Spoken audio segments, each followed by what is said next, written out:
Hey guys, Gabriel from Cerealkillerz. We are at D3 with Joshua Boyle, the community lead of Quake Champions. That's right. Nice to meet you guys, everybody. You guys might know me as Tokyo Punch-Out online. It's great to be here. Pretty excited. Pretty exciting. So you just announced D3 that this week Quake Champions is free to get forever.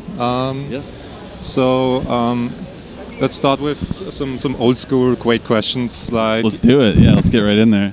So, did you work on any older Quake titles, or? No, this is actually my first Quake title to work on, but just a little background. Basically, I built my first PC to play Doom, like when Doom was brand new, like the first one.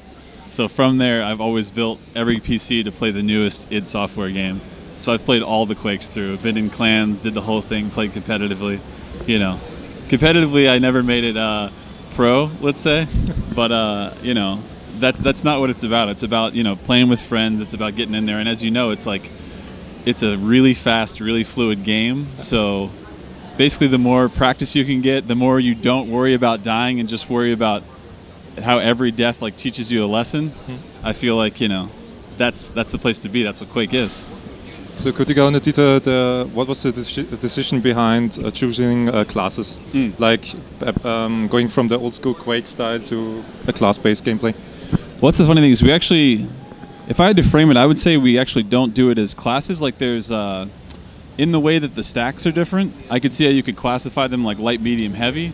But as far as the abilities go, I think it was really just to add so much more depth to the game. Because I'm sure you're familiar with, in Quake Live, the meta, there's a few of them, but really it was just like who was best at these types of metas. There was only so many, and there was only so much depth. So really it was like, when you would watch a lot of these matches, you would see a lot of the same matches, more or less. That being said, there's amazingly skilled players, and shout out to all the Quake Live players still playing.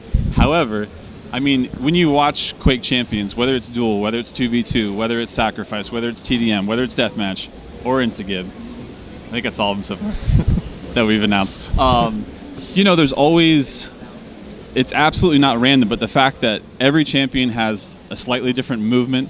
Like, you've got your Quake 4, all the crouch sliders, they can play slash. You've still got, of course you've got strafe jumping.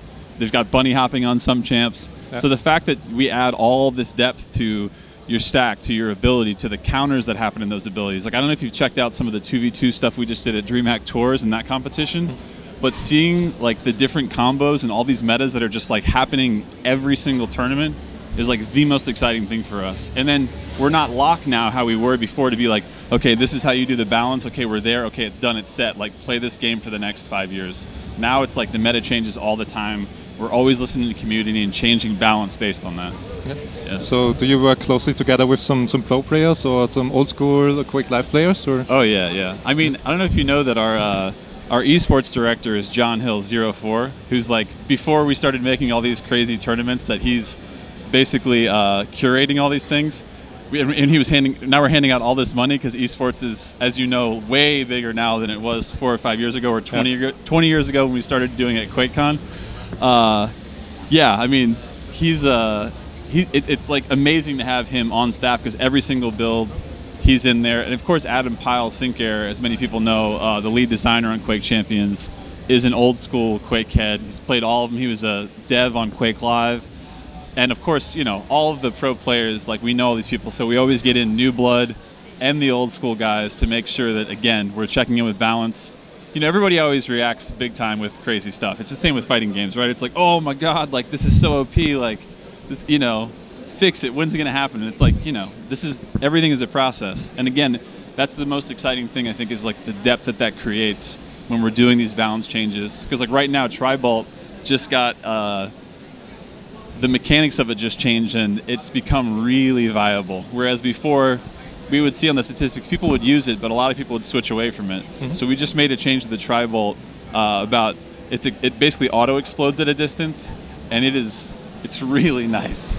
There's the holy trinity of weapons, but I'm we might need to add one more. I don't know. It's fun. Okay. Yeah. So that's been exciting. What was the main parts or the main changes you got from the feedback from people the first time you launched Quake Champions or showed it?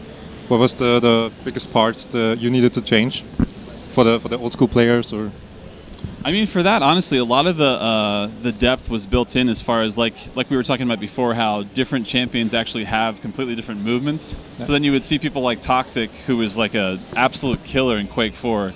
Of course, his slash it's brilliant. You know what I mean? So, but even with that, he would be like, okay, the stickiness of this, or maybe the acceleration on this.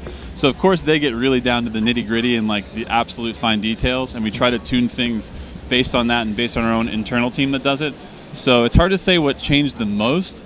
I mean, I think, honestly, it's like really right now we're just focusing on, with the week that we're doing right now of the free-to-play trial, we're getting new people in and we're trying to make that new player experience so they can get in with their friends and have fun as fast as possible. Because the biggest thing I think that's important to note is the whole time we were working on Quake Champions, we never wanted to make Quake Champions easier, because it's not an easy game by nature. We wanted to make the challenge more fun. That was like really important as a principle for us. Okay. Maybe this last question. Yeah. Could you give us a sneak peek on what you're planning with modes or new classes or new... I can't say... I mean, we've talked about some modes that we're working on, for sure. I can't say any release dates for any of that stuff yet, but I will say for QuakeCon, definitely tune into QuakeCon, because there should be a new champion, a new map, and we'll see what else. Okay, sounds great. Should be good, yeah. Yeah. Thank you for your time. Absolutely, man. Thank you very much. It's been fun.